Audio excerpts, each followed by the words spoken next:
Tonight we're going to talk about investing in Australia. The funny part is, I'm a Yank. These folks are all from Australia. But the question is, should the Americans think about now investing in Australia?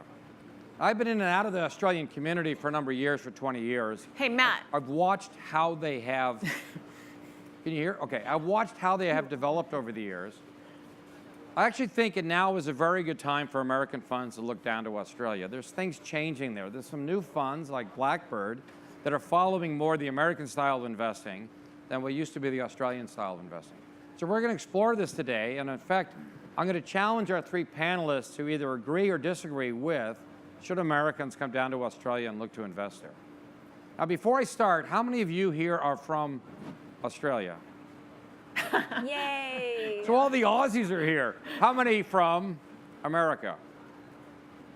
All right. How many from cyberspace or nowhere? Somebody didn't raise your hands. China? Okay. So mostly Australians here. Oh, yeah. So that means we want to be rah-rah Australia or not rah-rah? What do you guys think? We don't want anybody to come to Australia. We want to keep it to ourselves. Yeah, not in our backyard. Good point, yeah. Let me start off and ask the panelists to introduce themselves and explain what they're doing in Australia, how they think of Australian investing, and what their perspective is on it. And I'll go through the rest of the questions. Melissa, do you want to start? Sure.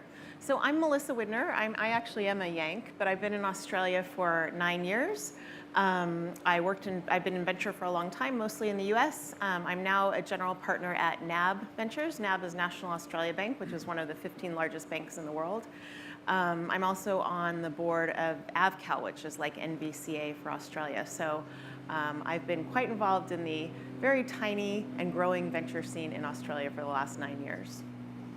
Cool. I'm Damien, CEO of Stackla.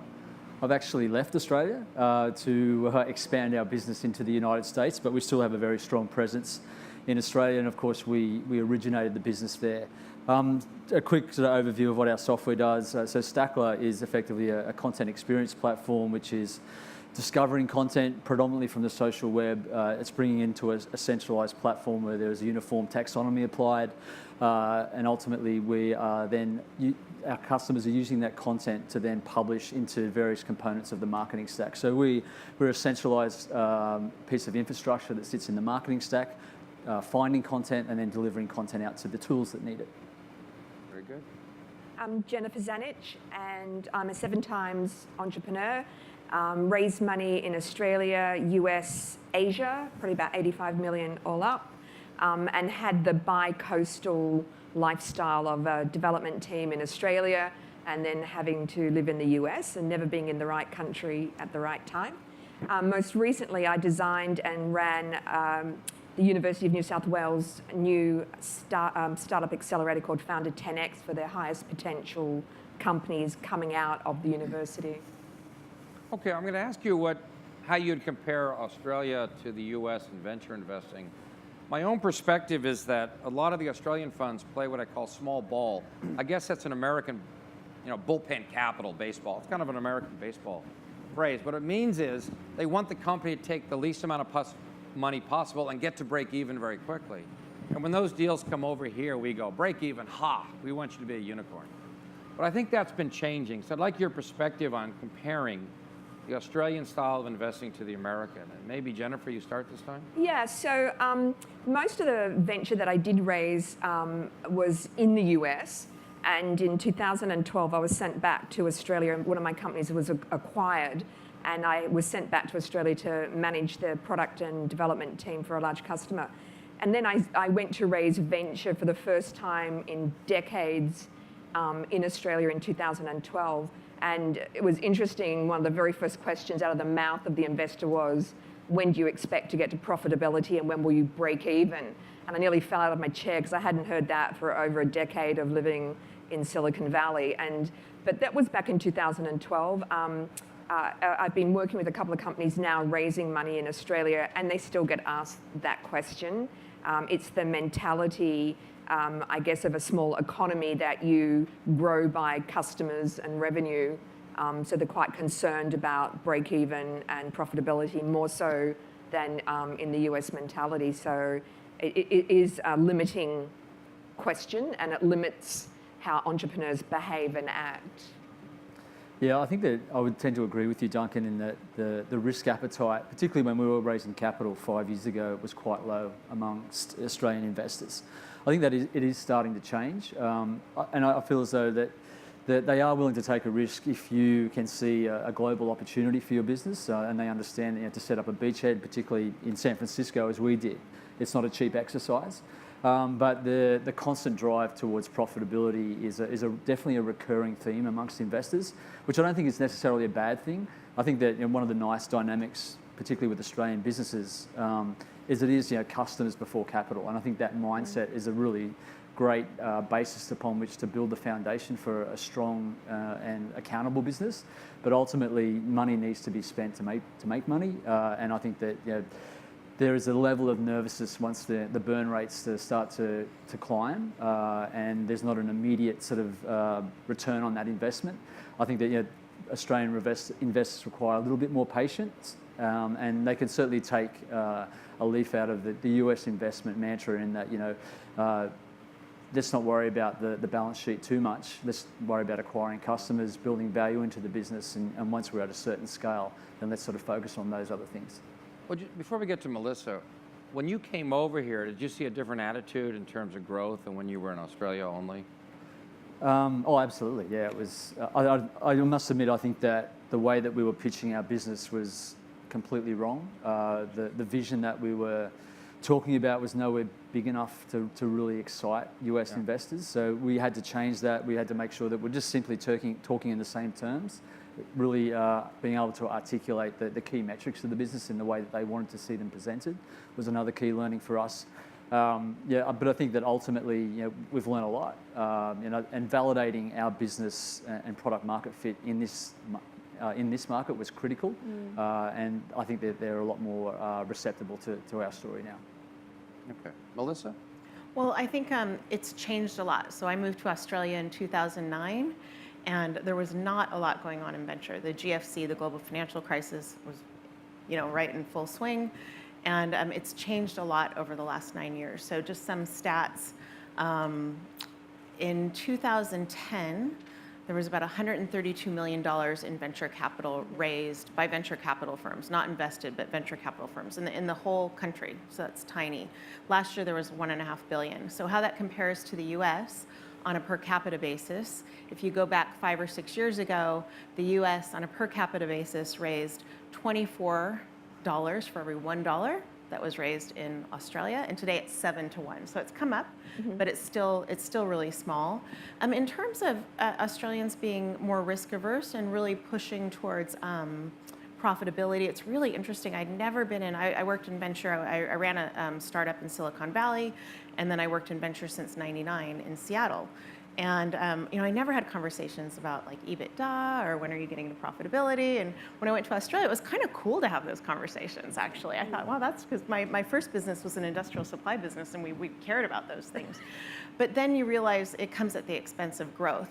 And I would say that Australian investors weren't acting irrationally. They didn't really have a lot of examples, hardly any, of companies getting to billion-dollar exits. So, and when you think about what you do to a company, and I did this a lot as a venture capitalist, to get them to where they can be worth $1 billion, you're often putting a lot of risk on them, right? They have to grow. It's very risky, but it's kind of the only path if you're a venture-backed company in the US. So it was pretty rational in Australia for investors to say, don't go down that path, because there wasn't that big exit opportunity. So there was a strong focus on growth and profitability. But now that said, a lot has changed in the last few years, especially the last 4 or 5 years. And part of that has to do with, I think a big part of that has to do with just what's going on around the world. Everybody's excited about this asset class right now. But a lot of it has to do with Atlassian. So Atlassian, everyone's probably familiar with Atlassian. So that was a company that didn't get any venture backing out of Australia. They didn't get any venture backing at all until they had like 50 million or more in revenue, and Excel came over and did their venture round at a $300 million plus valuation. And what's Atlassian's market cap now? 10 billion. Oh, 10. Oh my God, I haven't even looked at it. Anyway, so, and here's an interesting thing. So I'm from Seattle, and I've been in Seattle a long time, and we had the Microsoft effect there, where you had all these, you had like a couple billionaires, you had a lot of centimillionaires, decimillionaires, and what that did is it created a whole bunch of new companies, a whole bunch of investors. So we should have had the same effect with Atlassian, right? But what Atlassian did is it created two really rich guys. And it's because the government, the policy of the government at the time, or the tax policy of the government was if you gave someone a stock option, you gave them a tax bill. So you're essentially giving somebody something that had, let's face it, a 99% probability of being worth nothing, and they have to pay tax today on it. So no companies, it was really complex, so no companies offered stock options. Luckily, we fixed that now, and they do, but it was such a missed opportunity. But what Atlassian has done for Australia is, or one of the things, and some other companies as well, a lot of people are thinking bigger and they're going for those, looking at those big exits. And we're just we're part of a broader global economy now. So we've got several funds now that have over $200 million, over $200 million funds, and it's really changed in the last couple of years. Yeah, I think also the opening up of the superannuation purse. Yeah. So I think we're about the third or fourth largest pension funds in the world, 2.3 trillion, and they've not been able to actually invest in high-risk ventures like the VCs or startups. But of that 2.3, I think only about 420-something million has gone to startups to VCs. But seeing the relaxing of that, I think we'll see more money actually flood into venture, which would be pretty exciting for us. So I'm going to open up the floor to questions. I notice a lot of these don't have time for that, but I'm going to try to give everybody a chance to ask a question, at least some of you. So figure out your questions in a few minutes. One of the things I always get asked when Australians come over to the U.S. and try to raise money is, when is the right time to cross the pond to go pitch people in Sand Hill Road and in Silicon Valley? So do you have perspective on that? Melissa? Yeah, so for the most part, if you are an early stage investor from the US, you won't have a lot of competition from other US investors coming to Australia. There's this perception that a lot of US venture firms are coming over there, but they're really only investing in companies that have usually north of $10 million in revenue. And that's where we're seeing Excel, TCV, Felicitas. have come over. And there's a couple examples of smaller ones, but not many. So a lot of companies in Australia will come here to pitch. And it's funny, Australians get really excited. They're like, oh my God, a venture capitalist called me. And they think there's a really high probability they're going to get funded. And I'm like, no, that's their associate. They're probably funding a company, a competitor, and they're doing their due diligence now. And that's why they're calling you. But they come over here, and what they hear is that unless you're going to move here, they're not going to fund you. Unless you're, pretty far along, 10 plus million, and even in that case, they still probably want you to move. But so early stage companies will come over here, they'll talk to investors, but there aren't really any examples of Australian, and you'll probably find one now to prove me wrong, but I don't know of any examples of early stage Australian companies coming over here, getting funding, and being able to stay in Australia. So in terms of your question on the right time, I would say the right time is when you're either ready to move today, or you have you have significant revenue. Yeah, so speaking from first-hand experience, my co-founder and I, Peter, we moved to the States in 2015, and one of the first things that we undertook was to raise capital. So we pounded up and down Sand Hill Road, and we were incredibly ill-prepared for it. I think that so in answer to your question, you need to make sure that you have your story articulated correctly, that you are painting a really strong vision for the company. Yeah, I'll go back to, again, the business metrics that you focus upon need to be the ones that VCs want to understand, so they can appropriately judge the quality of your business model. And I also think just people on the ground who can provide introductions and support you through that process is critical. We pretty much did it by ourselves. We had a formative network, but it wasn't a strong network, and nobody could really validate who we were and what we were doing. And I think one of the other things as well, what made it extra hard is we weren't alumni of Apple or Google. We had no cred when it came to Silicon Valley, and probably we had a limited amount of cred when it came to tech. We'd sort of swapped, almost swapped career paths. We were in we're in content. We were in technology, but we weren't software guys. So that made it additionally hard for us as well. So all of those things were counting against us. But we've obviously been in the game a lot longer now. We know a lot more, and we know how to sort of pursue these exercises a lot better than what we did previously. Did you raise when you first came over, or did it take about a year or more? We didn't raise, no. We went back to Australia, and interestingly, the dynamic there was completely different. I think that the fact that we were over here, we were fighting hard, we were winning business. We'd opened a similar beachhead in Europe, and again we were knocking down logos there. That really did resonate back in Australia. And the size of the business that we were at, Melissa spoke about being around that 10 mil ARR level. We weren't quite there. But that didn't really matter. Again, I think that the threshold that Australian investors had was much lower. Interesting. Jennifer, any perspective on this? When do you come over the pond? Look. Or maybe how do you come over the pond? How do you come over? Because I would say, as an entrepreneur, if you're serious about being an entrepreneur, you should just move and do it, because all boats rise with the tide. So the level of conversation, the level that your business has to rise to here is far greater than in Australia. The advantage is that in Australia, your development team, you can claim your government funding and get your development team at 50% discount. So, I think once you've got your tech kind of sorted out and got market fit, it's probably a good time to decamp and bring, the key non-technical functions over to the US. I think when I first arrived, I arrived in 1998, because there was no tech scene. There were no, I think Macquarie had was it Macquarie who did Look Smart, Bill Barty? That was the only kind of venture that we had. And so there was actually no venture scene in Australia, which is why I ended up in Silicon Valley. And I think I made every mistake in the universe in those first few months.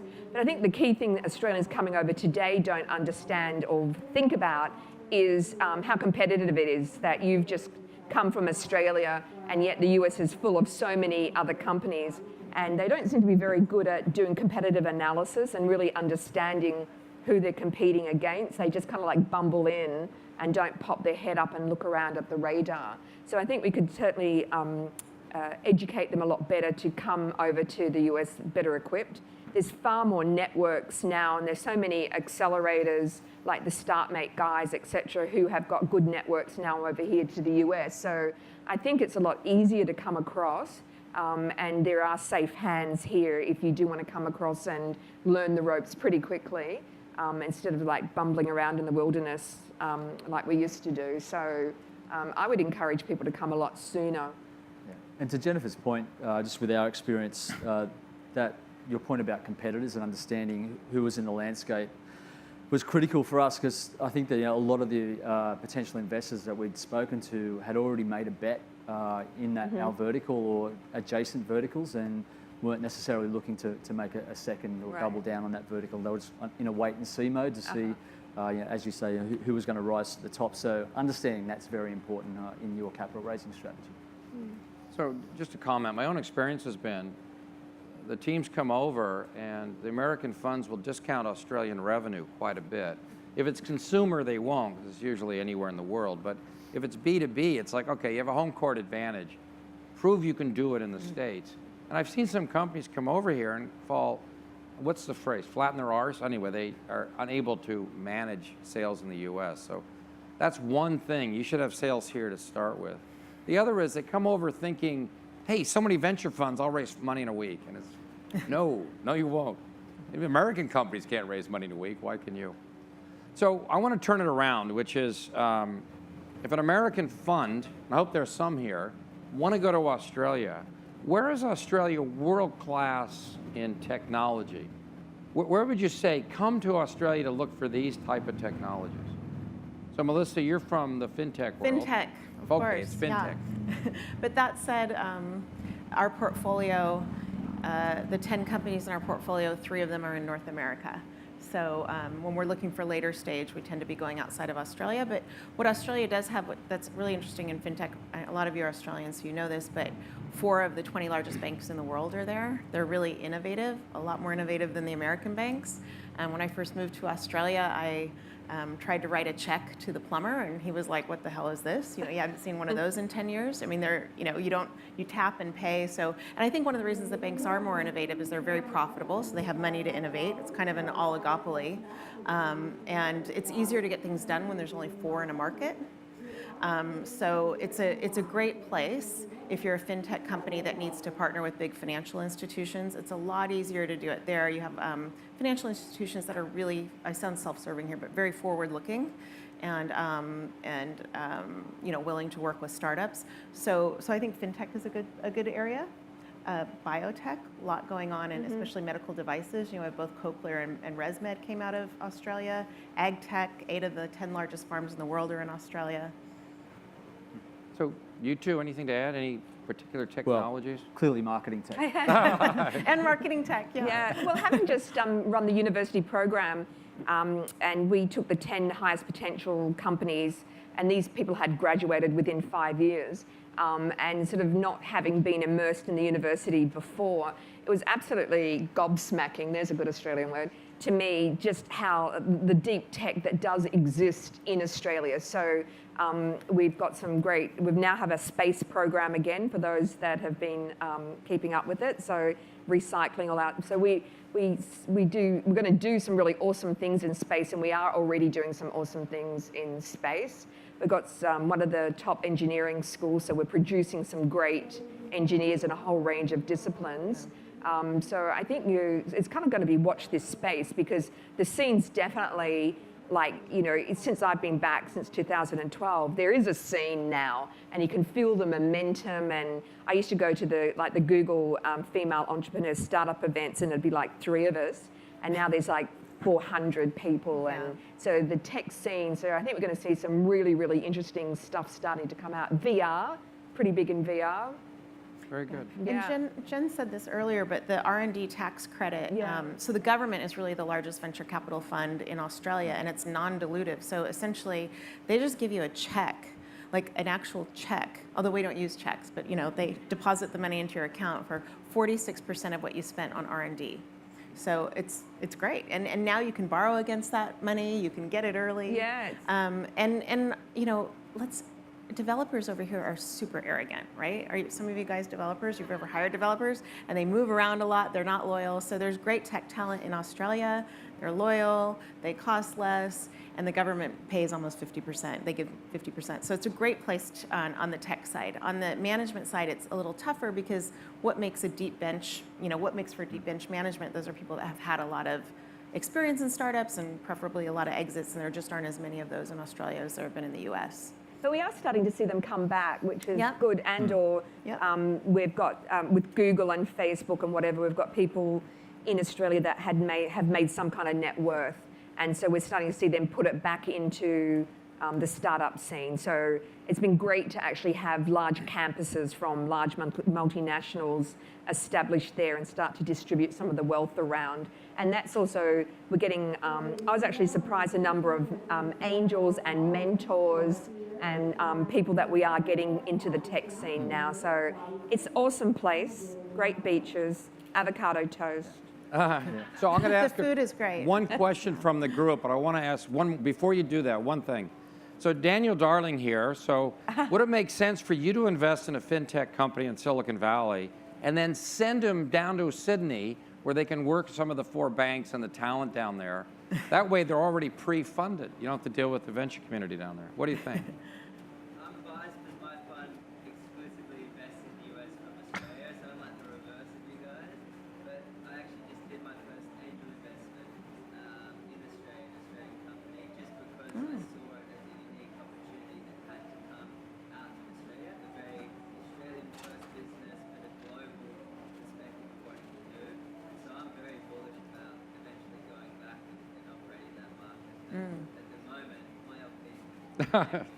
But see, the other thing too, though, is it's a great stopping off place for anybody wanting to get to Asia. I mean, we're close, we understand it. As I discovered from the university experience, 60% of our students are international students, mostly from the Asian region. And so if there are American companies wanting to get into Asia, it's a nice little stopping off point to go that direction anyway. So there you All go. right, one question from the field here. So I'm with the Dell Women's Entrepreneur Network, and one of our biggest delegations is from Australia. Yeah. So I spent a lot of resources trying to prepare them, and I'm wondering now, do I focus my resource on preparing them to pitch in the U.S., or do I use those resources for building a better scene in Australia? What would I prioritize? So, sorry, what was the organization? The Dell Women's Entrepreneur Network. Oh, right. Our members at least make $2 million for their currency, and so they're getting to that point where they're going to start pitching. Do they focus on U.S. or focus on Australia? I would definitely recommend starting in Australia. I think that, as we've discussed, the landscape is changing. There's more capital floating around, particularly at that seed level. So I'd definitely encourage them to make things a whole lot easier for themselves, get that initial round of capital in Australia, prove out your business model in Australia, as a lot of companies do, get that validation, and then take that, that product market fit and that validated story and revenue over to the US. And not everyone might agree with me, but it's easier at the early stage to raise money in Australia than it is here at the early stage. All right, very good. Well, look, thank you all very much. Thank you,